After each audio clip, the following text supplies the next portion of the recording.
When you are too tired to believe, you are not doubting because you stop caring. You are doubting because you are exhausted. There is a difference, and it matters. There was a time when faith felt more natural, when you could read a verse and feel something, when worship moved something in you, when prayer felt less like talking to a wall and more like something. You're not even sure how to describe what it felt like. You just know it doesn't feel that way anymore. And the exhaustion underneath, it is the kind that sleep doesn't fix. It is the exhaustion of someone who's been holding on for a very long time, who has been told to trust and has trusted and has watched the season stretch on anyway, who has prayed for the thing that hasn't come, who has shown up again and again and left feeling empty again and again. If you're too tired to believe right now, not too rebellious, not too sinful, just too tired, this is for you. Stay with me just a little longer. Elijah under the tree, 1 Kings 19. Elijah had just witnessed one of the most dramatic demonstrations of God's power in the entire Old Testament. Fire from heaven, 450 false prophets defeated, an undeniable, public, spectacular act of God. And then he ran into the wilderness, sat down under a tree, and asked God to let him die. I have had enough, Lord. Take my life. This is not a man who stopped believing. This is a man who believed with everything he had, who gave everything, and then collapsed under the weight of it. Spiritual exhaustion is not the opposite of faith. It is what happens to people who have been faithful for a very long time without enough rest. And notice what God did not do. He did not rebuke Elijah. He did not say, "Where is your faith?" He did not give him a theological lecture about the sovereignty of God. He sent an angel twice with food and water. And he said, "The journey is too great for you. The journey is too great for you." God looked at his exhausted servant and did not demand more. He acknowledged the weight. He provided for the body before he spoke to the soul. He met the exhaustion exactly where it was.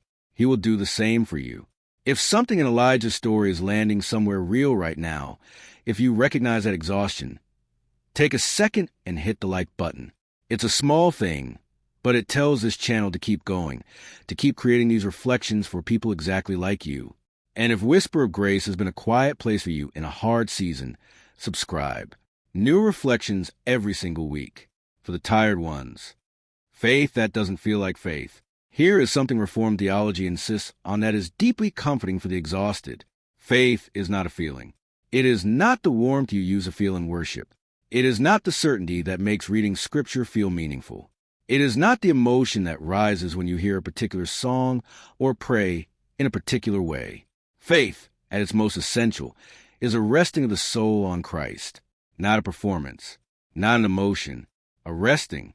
And resting does not require energy. It requires only that you stop fighting and let something hold you.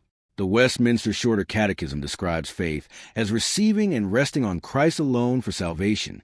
Receiving, resting. These are not active, high-energy words. They are the words of someone who has run out of road and simply lets themselves be carried.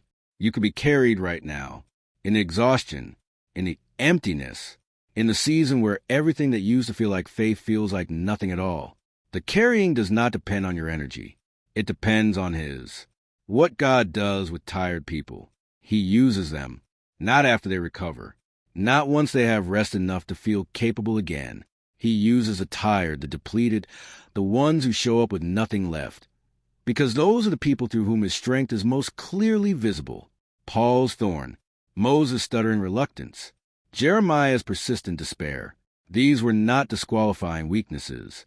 They were the specific conditions under which God's power was most undeniably at work, because no one could look at the result and credit the human instrument. Your tiredness is not disqualifying you from being used. It may be exactly the condition God is choosing to work through right now. You don't need to feel strong for Him to be strong in you. You don't need to feel faithful for His faithfulness to hold. You just need to stay tired, empty, barely here, and let Him be what you cannot be right now. That is enough. It has always been enough. Before we close, if you know someone who is spiritually exhausted right now, someone who has been holding on for so long they have nothing left, share this with them. Not as a fix, just as a reminder that they are not alone in this.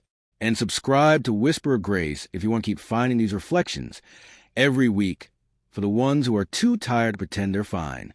Rest now. The journey is too great for you. God said that, and He meant it as kindness, not accusation. You were not designed to carry this forever on your own strength. The exhaustion you feel is not failure. It is the honest result of a journey that has been long and hard and real. Rest now, not from faith. You don't need to stop believing, just from the effort of making faith feel like something it doesn't feel like right now. Let it be quiet. Let it be small. Let it be just a bare, tired, honest holding on, because that is what is always honored most. He is not finished with you, and the journey is not over. But tonight, rest with grace. Whisper of Grace.